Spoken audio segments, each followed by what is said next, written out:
What if I told you that the royal family's most carefully guarded secret isn't about money, politics, or even power, but about a child? A child who, from the very first moment he was presented to the world, carried whispers of doubt, speculation, and suspicion. Archie Harrison, the boy who was meant to symbolize unity, modernity, and the breaking of old traditions. But behind that perfect photo op and the carefully staged interviews, something was off. And now, with DNA results quietly surfacing in hushed corners, the suspicion is no longer just rumor. It's a revelation. Ask yourself, how far would a family go to protect its image? How much would an institution sacrifice to preserve a facade? Would they allow the world to believe in a motherhood that might never have existed? Tonight, we're pulling back the curtain on one of the most explosive claims surrounding Meghan Markle, that she may not be the biological mother of Archie Harrison. Before we continue, please hit the like button, subscribe to the channel, and turn on the notification bell for updates. The opening chapters of this story don't begin with test tubes and DNA samples. They begin with shadows. Shadows of inconsistencies. Shadows of contradictions.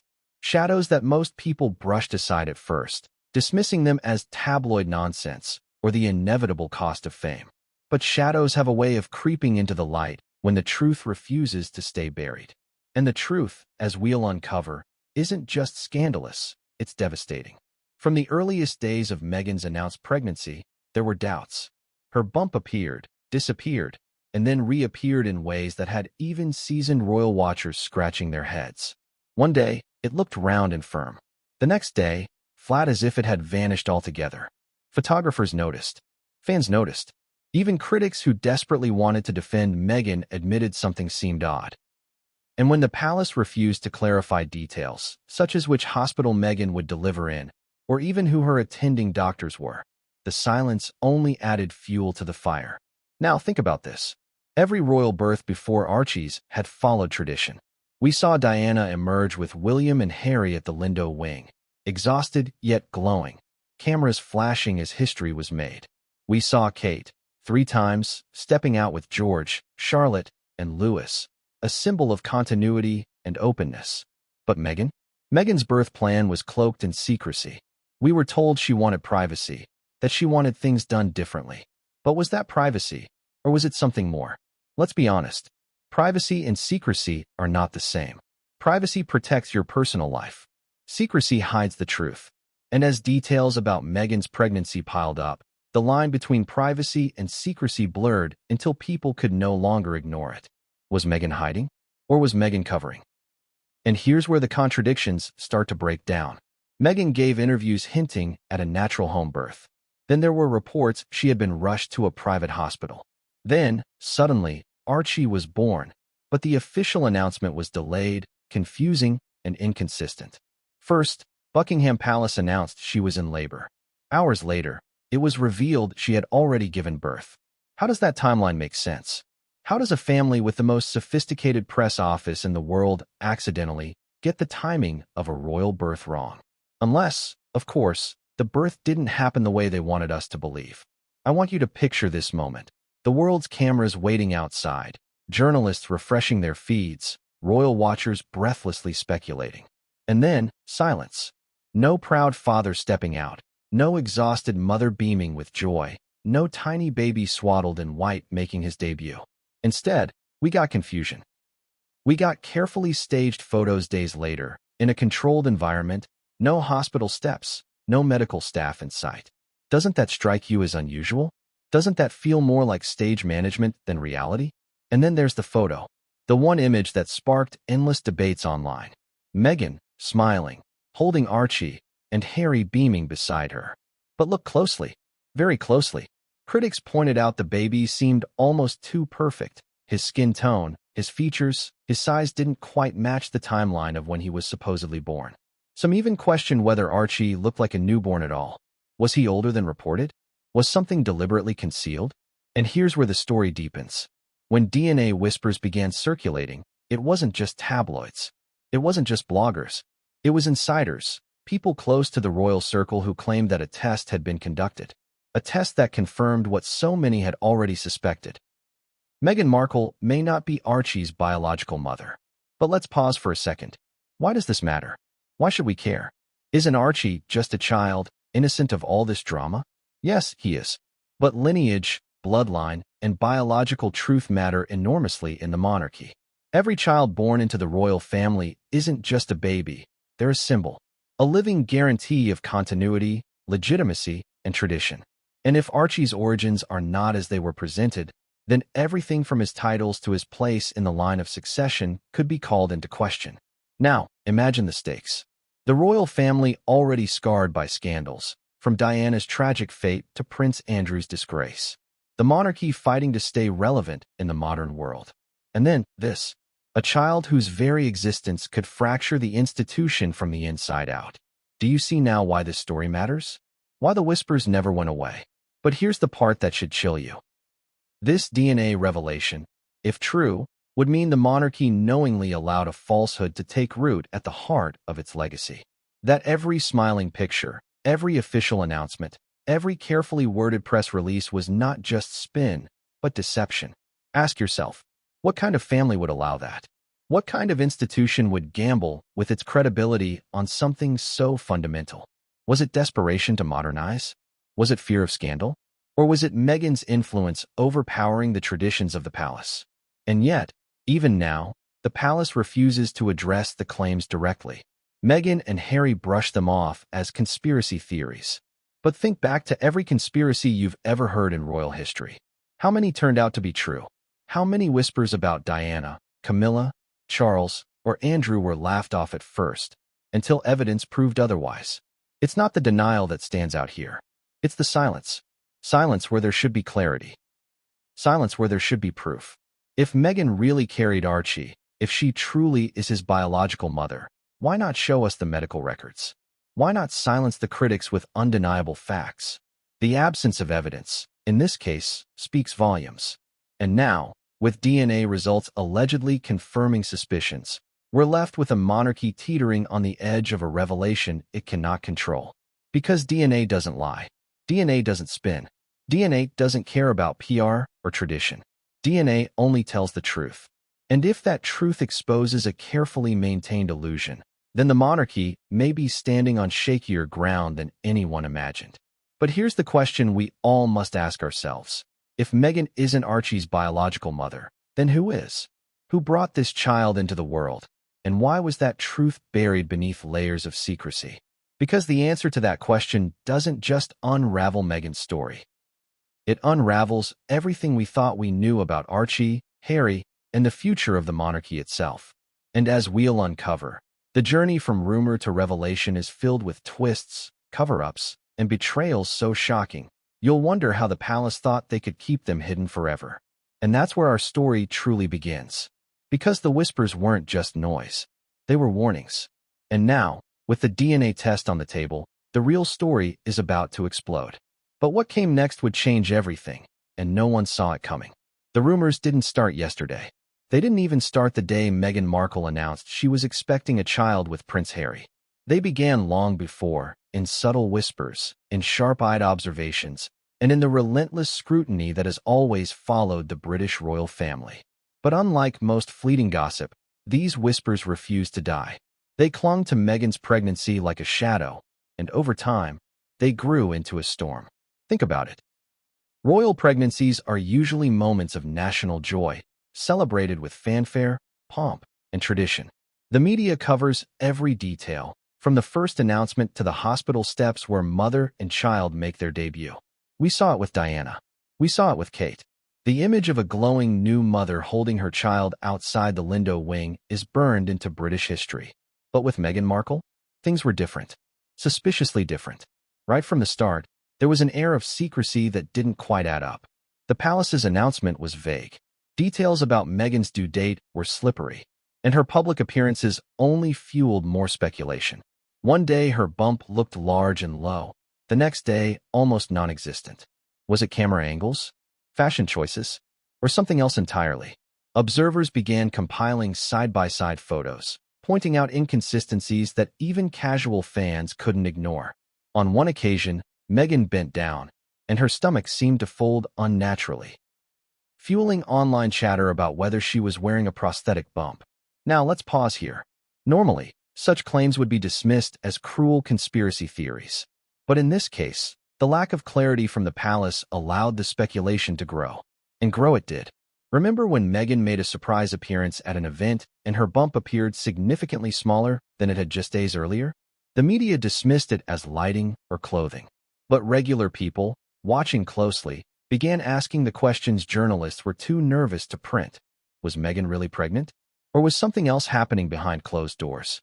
And here's where the story takes its first sharp twist. Around the same time, anonymous accounts began circulating online claiming that staff members had been instructed never to ask Meghan direct questions about her pregnancy. Some even suggested that medical staff who might have had first-hand knowledge were bound by unusual levels of secrecy. Imagine that for a moment. If everything was above board, why the extra walls of silence? Why the paranoia? Even Oprah Winfrey, when she interviewed Meghan and Harry, avoided pressing too hard on the details of Archie's birth. Why? Think about it. In a tell-all interview where Meghan was willing to discuss suicidal thoughts, racism, and rejection by the royal family, the circumstances of her son's birth were glossed over. Doesn't that strike you as strange? Doesn't that feel like a missing piece of the puzzle? Let's go back further, to the early days of Meghan's relationship with Harry. From the beginning, Meghan was seen as an outsider, an American, a divorcee, an actress, and a woman of mixed race. To many, she symbolized the modernization of the monarchy. To others, she was a threat to everything the institution represented. Against that backdrop, every step she took was scrutinized, every word analyzed, every photograph dissected. So when the pregnancy rumors began to swirl, people were already primed to see the unusual, to catch the inconsistencies, to amplify the whispers. But here's the thing. Not all of the whispers came from the outside. Some came from within. Reports began to circulate that even among the royal family, questions were quietly asked about the timeline of Meghan's pregnancy. Remember, Meghan and Harry announced they were expecting not long after their wedding in May 2018. The announcement was made in October that year, conveniently timed to overshadow Princess Eugenie's wedding. That alone sparked tension. But then, when Meghan's bump began to make its inconsistent appearances, even family members supposedly raised eyebrows. And yet, every time the questions grew louder, the palace clamped down harder. Press inquiries were stonewalled. Journalists were discouraged from digging too deeply. Instead, the palace pushed a narrative of Meghan as a radiant mother-to-be, showered in glowing coverage, until the inconsistencies became too glaring to ignore. Let's talk about that infamous moment at the National Theatre in January 2019. Meghan, heavily pregnant, was seen crouching down. Her stomach appeared to fold unnaturally, almost as if it were made of fabric, not flesh. The clip went viral, and while defenders claimed it was nothing more than the dress material, critics seized on it as proof of a moon bump. Now, you might laugh and say, that's ridiculous. But pause. Ask yourself, if Meghan truly was carrying Archie, why didn't the palace release the usual hospital details? Why didn't we see her leaving the hospital steps, like Diana and Kate before her? Why were the rules suddenly different for Meghan?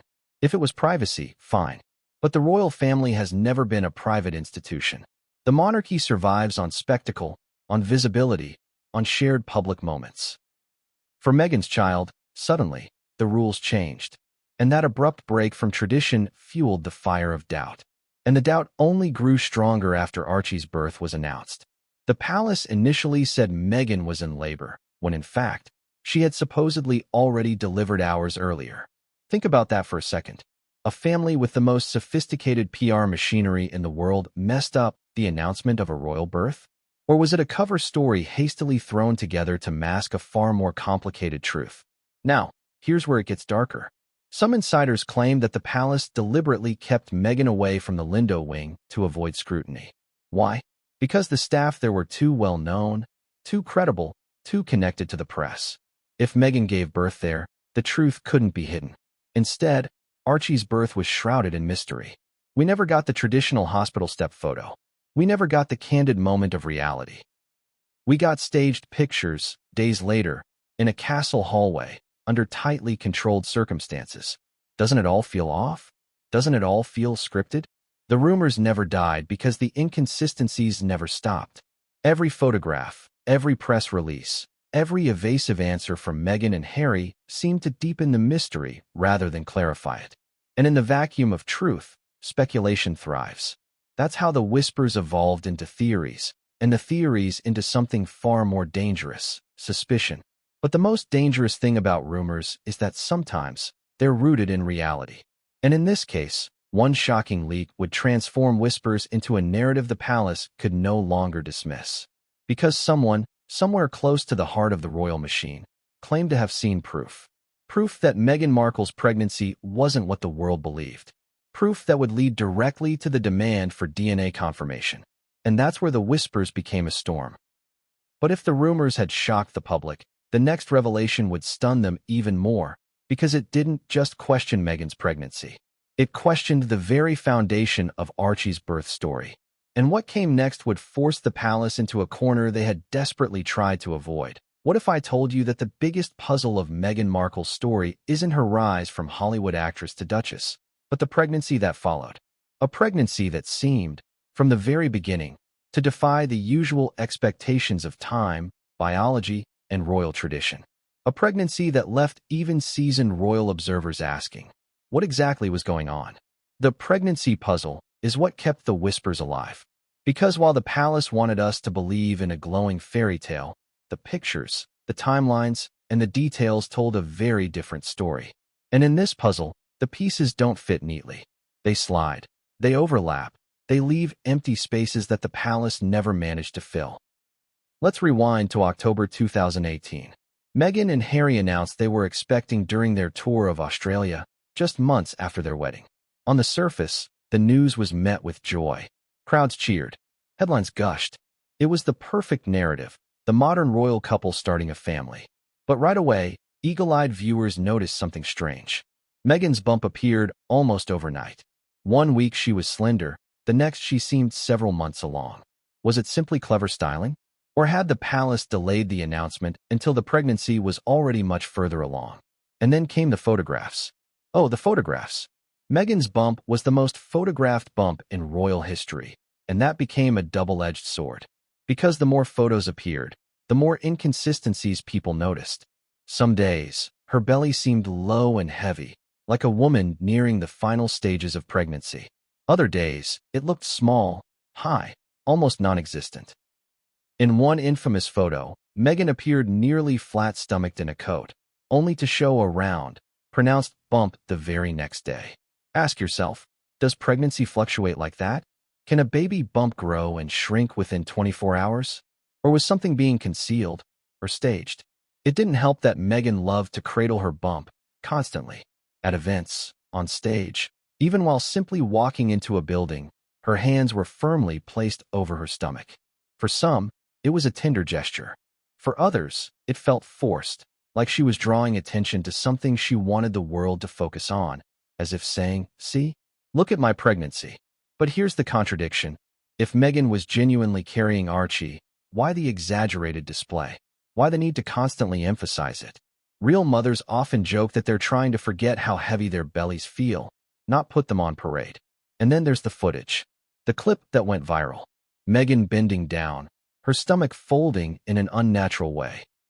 For those who believe the moon bump theory, this was the smoking gun.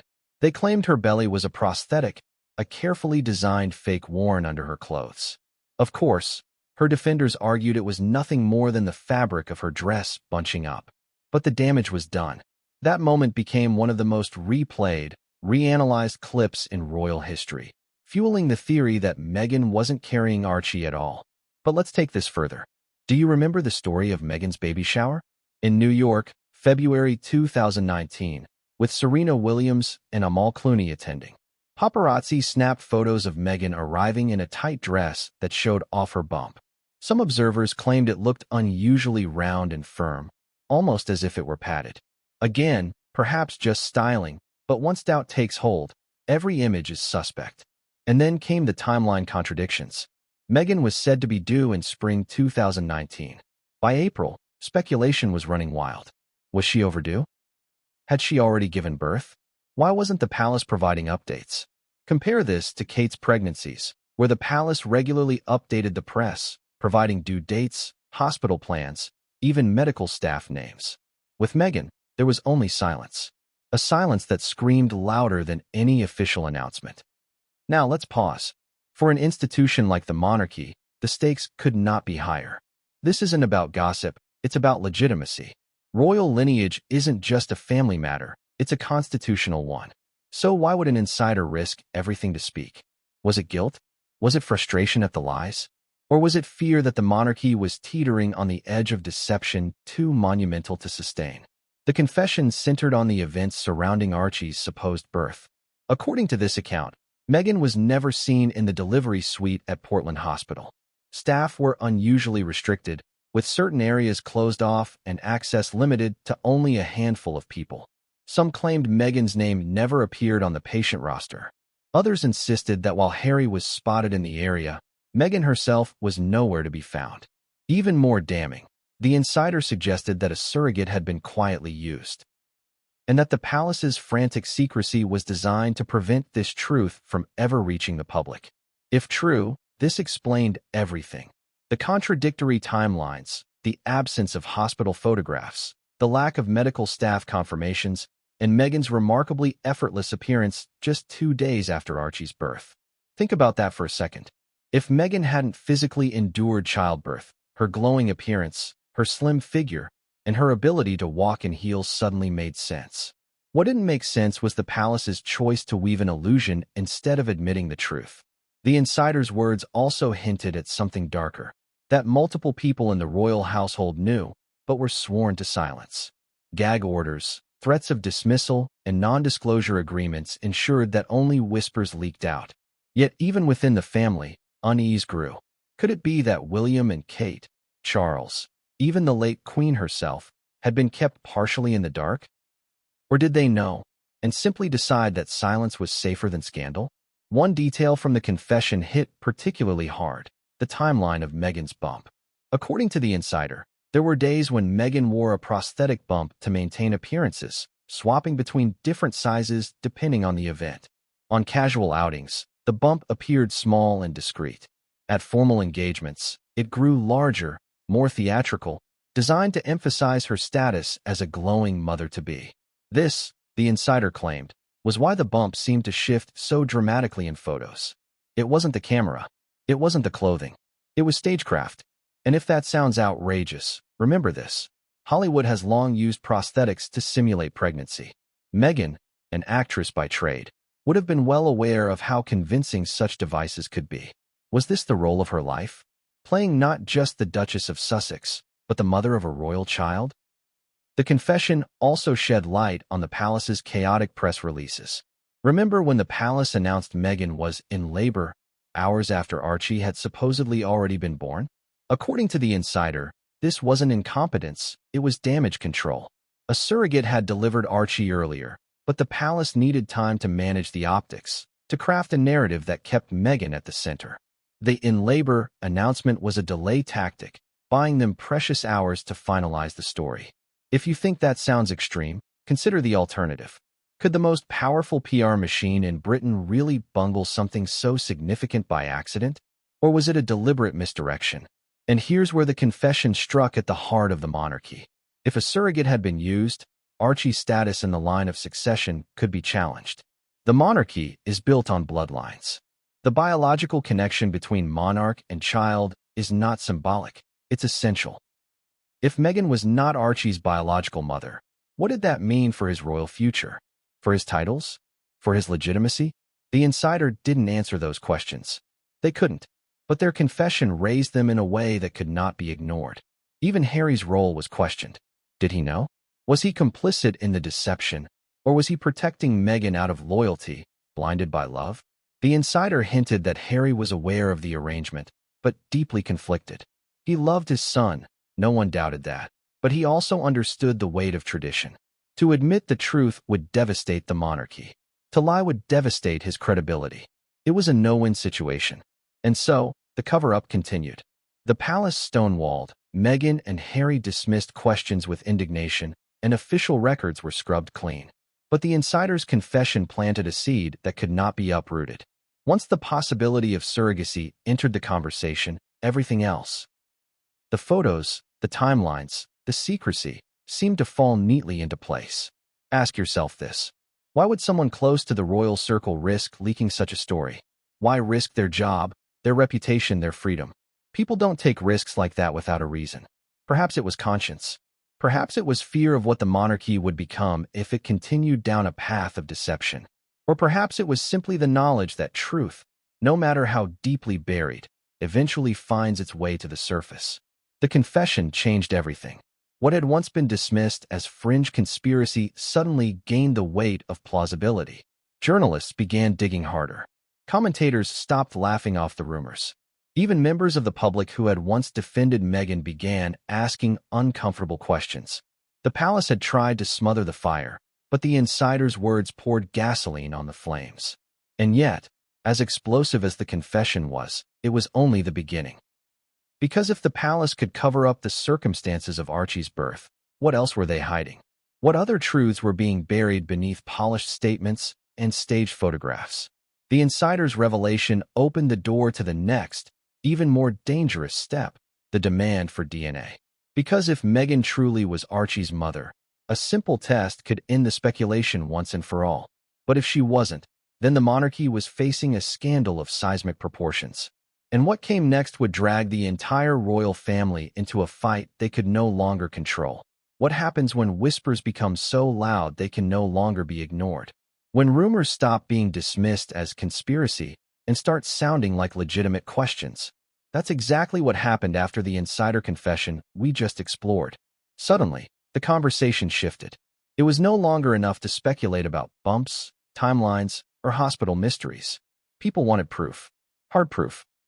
And in the modern age, when truth can be boiled down to science, there was only one solution: DNA. The demand for DNA testing wasn't a random outburst from the tabloids. It began quietly, almost respectfully.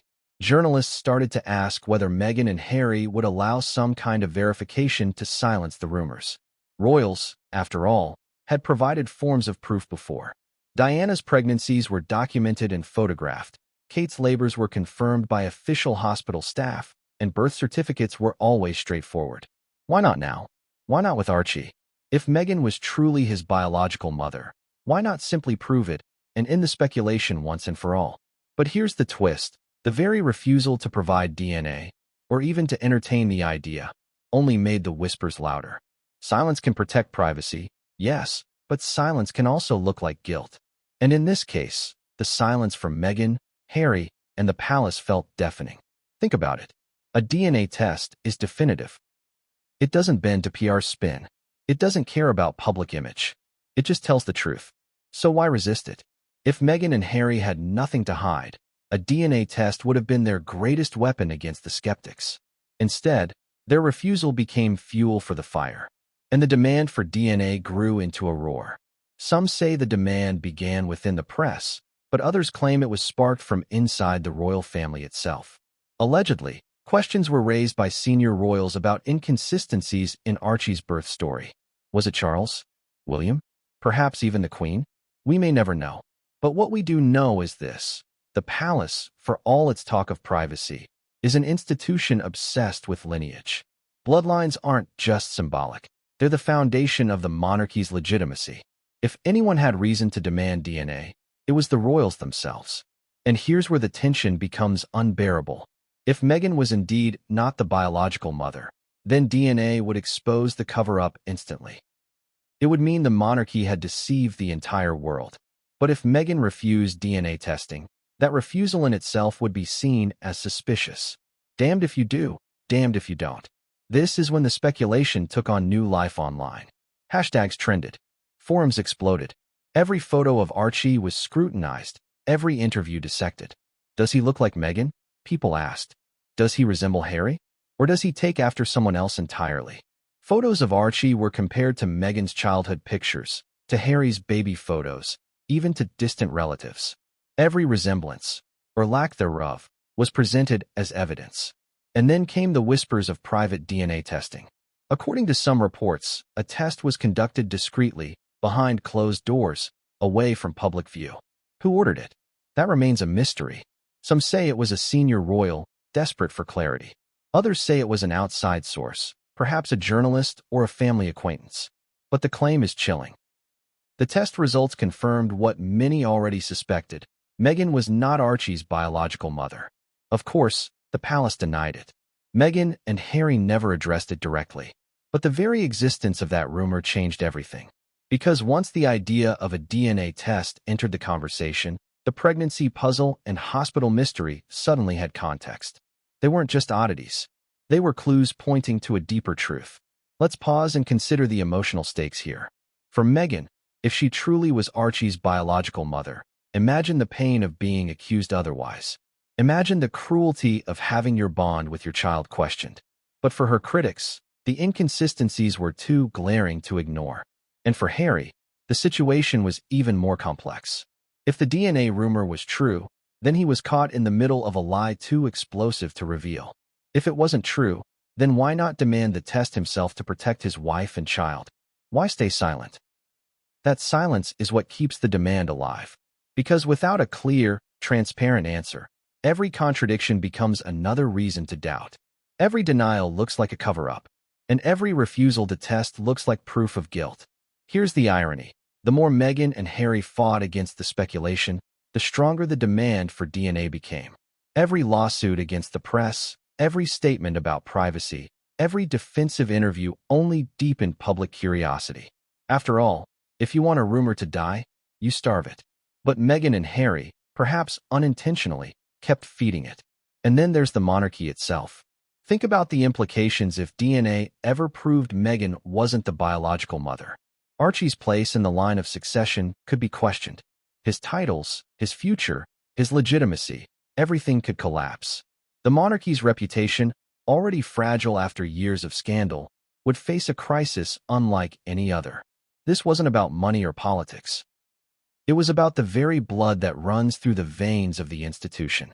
So the palace had two options: allow DNA to happen and risk exposure, or bury the demand in silence. They chose silence. But silence doesn't erase questions. Silence amplifies them. And here's where it gets even darker. Because once DNA enters the story, we have to ask, who is Archie's biological mother? If not Meghan, then who? Was it a surrogate chosen discreetly? Was it a family arrangement? Or was it something even more shocking? Something the palace would do anything to conceal? That's the terrifying truth behind the demand for DNA. It isn't just about Meghan. It's about Archie. It's about the monarchy's survival. And it's about the possibility that the most famous family in the world built part of its legacy on a carefully crafted illusion. The calls for DNA haven't gone away. They remain, buzzing in the background, unanswered, unresolved. Because until the truth is revealed, whether through science or confession, the questions will never stop. And if you think the demand for DNA was the climax of this scandal, think again. Because what came next was even more explosive. When the envelope was opened, the revelation it contained didn't just cast doubt on Meghan. It shattered everything we thought we knew about Archie, Harry, and the royal family itself. What happens when speculation collides with cold, undeniable science? When whispers of rumor are suddenly met with the stark certainty of genetic evidence. That's where our story takes its most shocking turn. The DNA revelation wasn't just another twist in the tale of Meghan Markle's pregnancy. It was the moment everything threatened to unravel. Because DNA doesn't lie. It doesn't bend to public relations spin or palace secrecy. DNA either confirms or denies. And in this case, it confirmed the unthinkable. Picture the moment. After months of rumors, insider confessions, and growing public demand, an envelope is finally opened. Inside it, a series of results that had the potential to shake the monarchy to its very core. Those who saw it knew instantly why the palace had fought so hard to keep it hidden. The results did not align with the narrative the world had been fed. They didn't just raise questions, they answered them. And the answer was devastating. Meghan Markle, according to the whispers surrounding that test, was not the biological mother of Archie Harrison. Now, let's be clear. This revelation was never meant to see the light of day. It was supposed to stay buried, sealed away in private files, whispered only among a handful of insiders. But secrets of this magnitude rarely stay hidden. Someone talked. Someone let the truth slip into the public domain. And once it did, everything about Archie's story suddenly made sense. The inconsistencies in Meghan's pregnancy, Explained. The mysterious timeline of her labor and birth? Explained. The absence of hospital photos, the refusal to show medical staff, the decision to break tradition and avoid the Lindo wing? Explained. Piece by piece, the puzzle began to fit together, and the picture it painted was darker than anyone had dared imagine. Think back to all those moments that didn't add up. Meghan's bump changing size from day to day, the way her stomach appeared to fold unnaturally when she bent down, her remarkable post-birth appearance, walking in heels just days after supposedly giving birth. At the time, these details were brushed off as cruel speculation, as conspiracy. But in the light of DNA, they suddenly looked like signs. Signs the world had missed or had been encouraged to ignore. And then there was Archie himself. From the moment he was presented to the world, comparisons began. Did he look like Meghan? Did he resemble Harry? Some thought he looked more like Meghan's mother, Doria. Others thought he carried the unmistakable Windsor features. But with the DNA revelation, those debates took on new meaning. If Meghan wasn't his biological mother, then whose features was Archie carrying? Whose genetics shaped the boy who, by tradition, is seventh in line to the throne? That question remains one of the most haunting. Who is Archie's real biological mother? Was it a surrogate chosen quietly and discreetly, her identity protected by layers of secrecy? Was it someone connected to the royal circle, sworn to silence? Or was it an arrangement so unusual, so shocking, that the palace couldn't risk the truth ever becoming public? The DNA revelation didn't just expose Meghan's role, it cast doubt on the entire narrative of Archie's birth. And with that doubt came consequences. Consider Harry. For him, the revelation must have been a nightmare. Did he know from the beginning? Was he complicit in maintaining the illusion for the sake of his wife and child? Or was he blindsided by the truth, forced to grapple with the reality that the woman he loved had misled not just him, but the entire world? His silence on the matter speaks volumes. If he truly believed Meghan carried Archie, why hasn't he fought harder to prove it? Why hasn't he demanded the DNA evidence himself? His reluctance suggests a man caught between love and loyalty, truth and duty. And then there's the monarchy. Lineage is its lifeblood. Without clear biological succession, the entire institution loses credibility. The Queen herself spent her reign ensuring the stability of the crown, protecting the line of succession at all costs. So imagine her horror at the revelation that one of her great-grandchildren might not have the legitimacy the world believed. For the monarchy, the DNA revelation was not just scandal, it was potential catastrophe. But here's where the story grows even more tangled. Some claim the palace already knew that the DNA results had been quietly circulated among senior royals long before they leaked to the public. If true, that means the family's silence was not ignorance, it was complicity.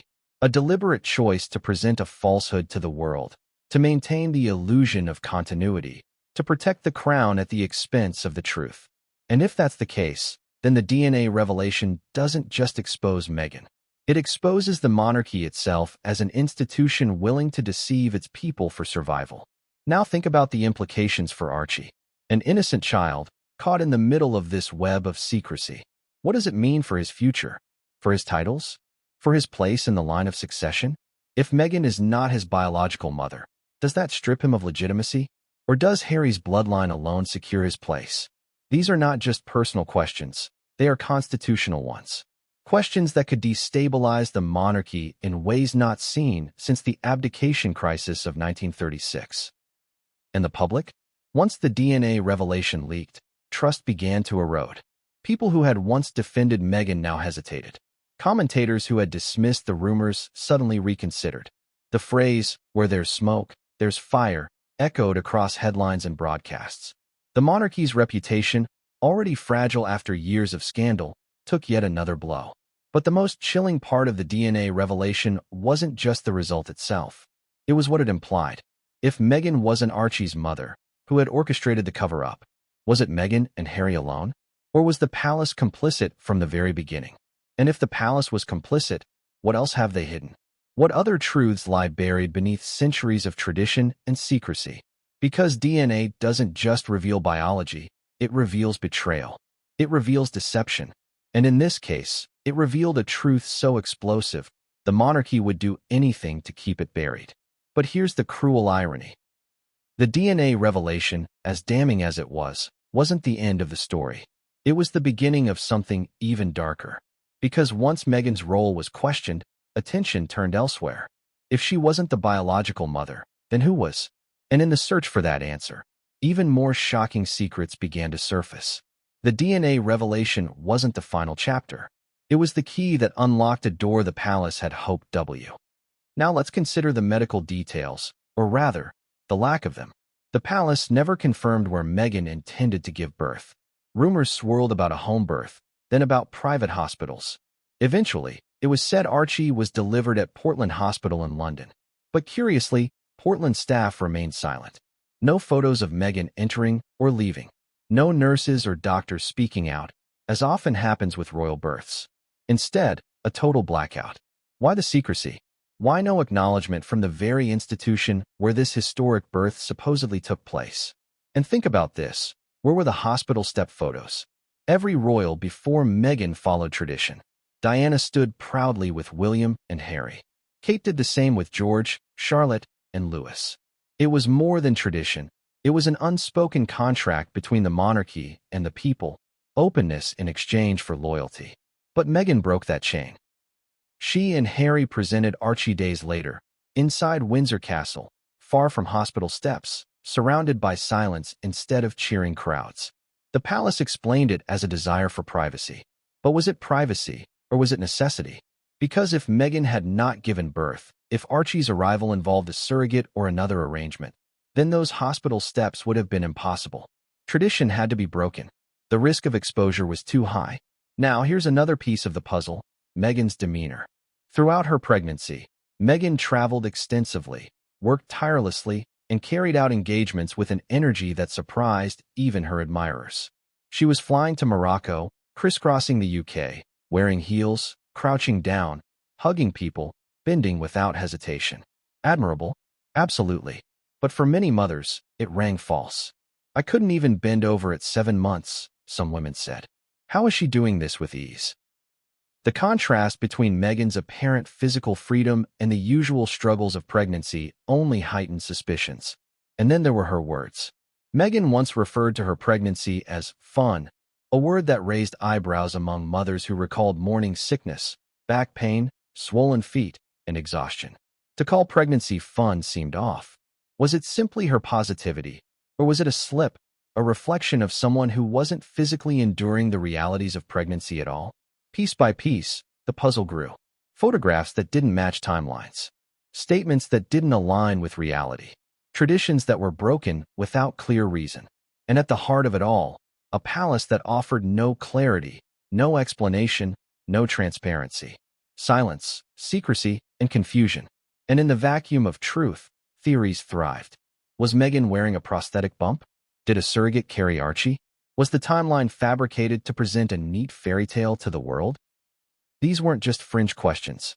They were asked by ordinary people, by fans, even by members of the media who normally would never dare challenge the royal narrative. But perhaps the most damning part of this puzzle is what happened after Archie's birth was announced. The palace said Meghan had gone into labor, hours after Archie had supposedly already been born. The timing didn't make sense. The press was left confused, forced to rewrite headlines. For a family obsessed with precision, such a mistake was unthinkable. Unless it wasn't a mistake. Unless it was deliberate misdirection. And here's where the story grows darker. Because if Meghan truly did not give birth, then the palace wasn't simply protecting her privacy. They were covering up a deception. They were presenting a child to the world under false pretenses, hoping no one would question it too deeply. But people did. They still do. The pregnancy puzzle isn't just about bumps and photos. It's about trust. It's about whether the monarchy allowed the public to believe in something that wasn't real. And once trust is broken, it cannot easily be restored. So the question remains, why? Why all the secrecy? Why the contradictions? Why the broken traditions? Was it Meghan's choice? Harry's insistence? Or was it the palace itself, desperate to maintain a narrative at all costs? And if the pregnancy puzzle seems complicated now, wait until you hear what happened next.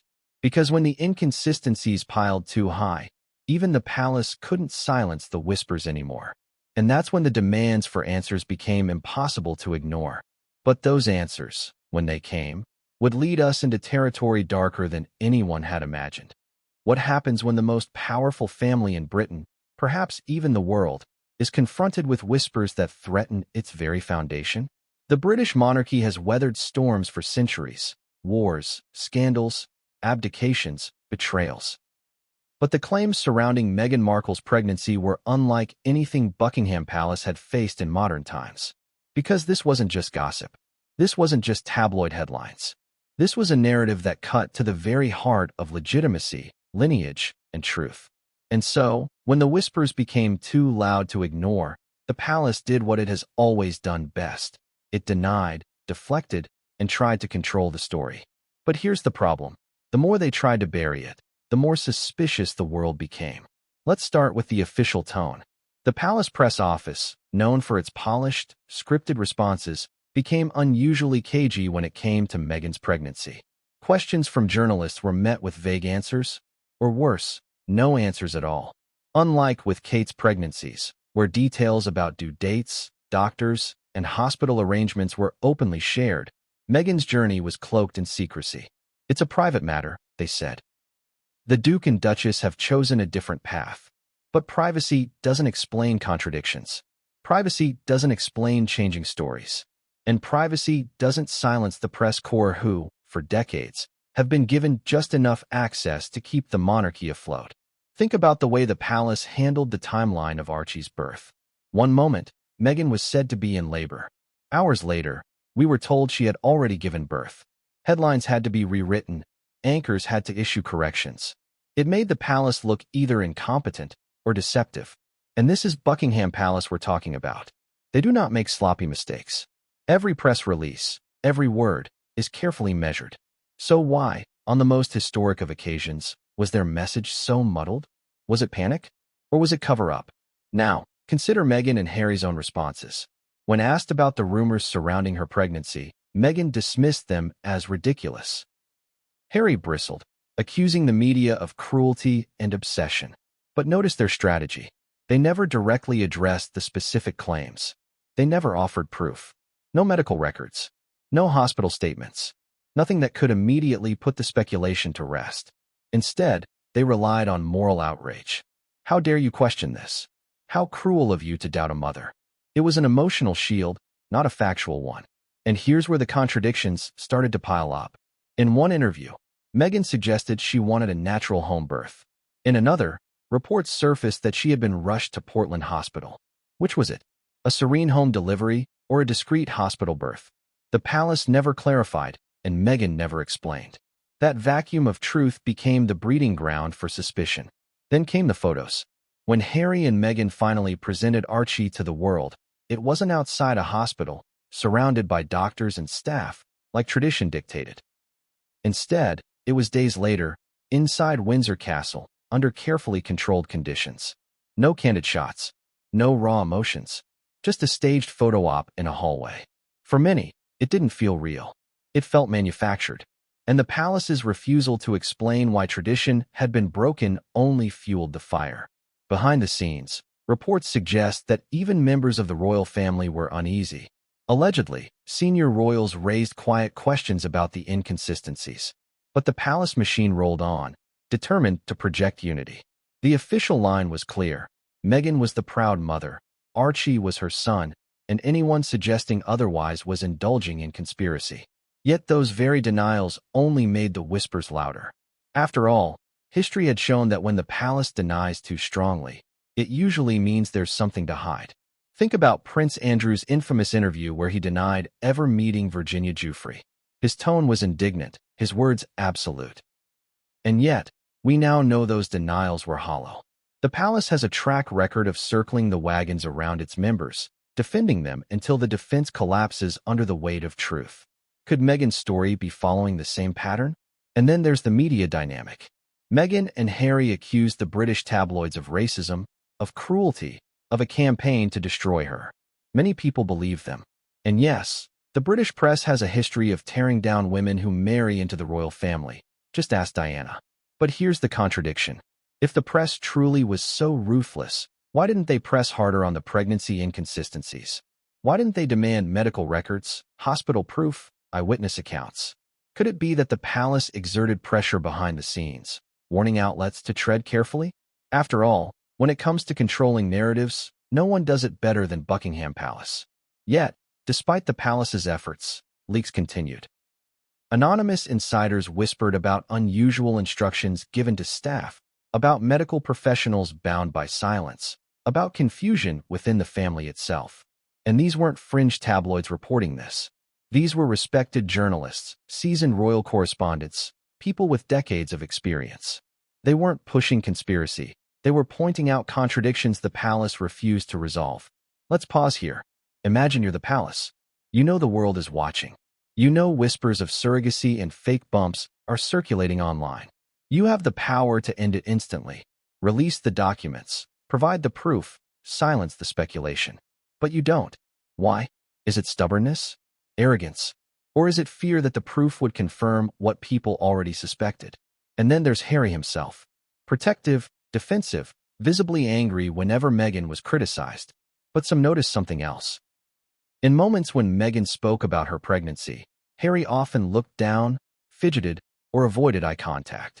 Was it just discomfort with the media circus? Or was it something deeper? A man carrying the burden of a truth he couldn't speak? The denials continued. The palace insisted Meghan was the biological mother. Meghan and Harry brushed off questions with indignation. But the cracks in the story never went away. In fact, every denial seemed to invite more questions. And every refusal to provide clarity made the monarchy look less like a proud family and more like an institution with something to hide. This wasn't just about Meghan anymore. It was about the credibility of the entire royal family. If they could mislead the world about something as fundamental as a child's birth, what else were they capable of hiding? And that's where the denials became dangerous. Because when you deny too strongly, too absolutely, without offering evidence, you risk turning whispers into conviction. And conviction, once formed, is almost impossible to reverse. The palace thought silence and denial would kill the story. But instead, it did the opposite. It fanned the flames. It made people dig deeper. And eventually, it forced the whispers out of the shadows and into the spotlight.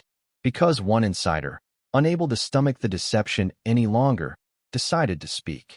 And their confession would turn speculation into a crisis the palace could no longer control. What if I told you that one of the most basic facts of Archie Harrison's arrival, the location of his birth, remains one of the most puzzling mysteries in modern royal history? Think about that. Every royal baby before him had a clear, documented, publicized birthplace. There were hospital records, doctors' names, photographs on the steps, even commemorative plaques in some cases. But Archie? His birth location became a riddle wrapped in secrecy, contradictions, and silence. Welcome to the hospital mystery. The first strange detail came on May 6, 2019, the day the palace announced Meghan had gone into labor. News outlets broke the story, anchors rushed to broadcast live updates, and the public braced for the historic moment. Except, by the time we were told Meghan was in labor, she had already given birth hours earlier. Confused? You should be, because that timeline makes no sense. How does a press office that micromanages every royal detail accidentally announce labor after the baby is born? Unless, of course, the labor never happened in the way we were led to believe. And then there's the hospital question. Early on, rumors swirled that Meghan wanted a home birth at Frogmore Cottage, away from the cameras. It sounded idyllic, modern, even rebellious. But as her due date approached, whispers suggested she had been quietly moved to a hospital. Some said Portland Hospital in London. Others said Frimley Park, closer to Windsor. But here's the kicker. Neither hospital staff confirmed her presence. There were no nurses spotted, no leaks, no chance glimpses of Harry pacing the hallways. Nothing. Just a void of information where, normally, royal births are accompanied by a flurry of activity. Contrast this with Princess Diana. When William and Harry were born, the world knew exactly where, when, and who delivered them. Same with Kate Middleton, George, Charlotte, and Louis all made their first public appearance outside the Lindo wing, in the arms of their mother. The hospital staff were seen, the doctors named, the process transparent. But Meghan? No hospital steps. No official photographs.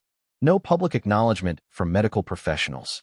Just carefully staged photos, 2 days later, in the dimly lit halls of Windsor Castle. Why does this matter?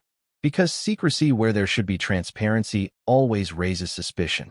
If Meghan truly gave birth in a hospital, why didn't the palace say so? Why weren't doctors named? Why wasn't the tradition of hospital steps honored? If it was simply privacy, fine. But the monarchy has never been about privacy. It has always been about spectacle. To deny that spectacle was to invite speculation. And speculation erupted. Some claimed Meghan had indeed attempted a home birth, but complications forced a rushed hospital transfer. Others suggested she had never been pregnant at all, and the hospital narrative was a smokescreen to cover the involvement of a surrogate. Think about it. If a surrogate delivered Archie, that would explain why Meghan was never seen entering or leaving a hospital, why the palace's statements were so contradictory, why no one in the medical field has ever spoken. Here's another oddity. When Archie's birth certificate was eventually released, it listed Portland Hospital as the place of birth. Case closed, right? Wrong. Because the certificate only raises more questions. If Meghan gave birth there, why wasn't she seen? Why wasn't there a single photo of her arriving or leaving? Portland Hospital is private, yes, but it's in the middle of London. Paparazzi swarm the area daily. Are we really to believe that not a single camera captured Meghan's arrival or departure on one of the most significant days of her life? That stretches credibility to the breaking point. And what about the staff? In the age of social media, secrets are hard to keep. Someone always talks. A nurse, a doctor, an orderly. Someone usually leaks a tidbit. But in Meghan's case, total silence. Not a whisper. Not even an anonymous post. Almost as if an ironclad gag order had been placed on everyone involved. If true, that level of secrecy is staggering. What exactly were they trying to hide? Even the royal rota journalists, the press pool traditionally given access to royal events, were left in the dark. They weren't notified. They weren't allowed near the hospital. They weren't even given the usual briefings. For the first time in living memory, royal reporters were completely excluded from a royal birth. Why break such a long-standing tradition unless the palace knew that too much access would expose a truth they couldn't allow out? And then we come to the strangest piece of all, the photographs. 2 days after Archie's supposed birth, Harry and Meghan presented him to the world inside Windsor Castle. No hospital steps, no candid first glimpse, just carefully staged photos in a controlled environment. Meghan stood in heels, perfectly made up, looking as if she had stepped out of a magazine shoot rather than just endured childbirth. Mothers around the world raised eyebrows. I couldn't even stand properly after giving birth, let alone walk in heels, many said. Was Meghan simply superhuman? Or had she not given birth at all? Even Harry's comments that day raised suspicion. He called the experience amazing, but spoke in oddly detached terms, never once describing the labor or delivery in detail. Compare that to William, who beamed about Kate's resilience and the overwhelming emotions of seeing his children born. Harry's words felt rehearsed, distant, as if he was reading from a script rather than recounting a life-changing event. And here's the most damning question of all. Why did the palace issue conflicting announcements about Meghan's labor and delivery? If everything had been straightforward, the narrative would have been simple. But instead, we got confusion, contradiction, and correction. And when institutions contradict themselves, it usually means the truth is being obscured. The hospital mystery remains one of the most tantalizing pieces of this puzzle. Because if Meghan did not give birth at Portland Hospital, or anywhere else, then the entire story of Archie's arrival has been fabricated. And if the palace fabricated that story, then the whispers of surrogacy aren't whispers at all. They're the explanation. But if that's true, then one terrifying question remains. Who knew? And who didn't? Was Harry complicit in the cover-up? Were senior royals aware? Or was this a deception orchestrated by a select few, hidden even from members of the family themselves? Because what came next would suggest that someone, somewhere inside those palace walls, could no longer live with the lie. And when they finally broke their silence, the world would be forced to confront the possibility that everything they thought they knew about Archie's birth was a carefully crafted illusion. Imagine the scene. A royal household that thrives on loyalty, on silence, on keeping the family's secrets buried beneath centuries of protocol. And yet, In the midst of Meghan Markle's mysterious pregnancy, one voice dared to break through. An insider.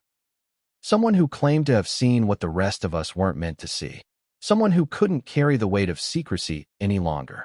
This was the confession that turned whispers into something far more dangerous.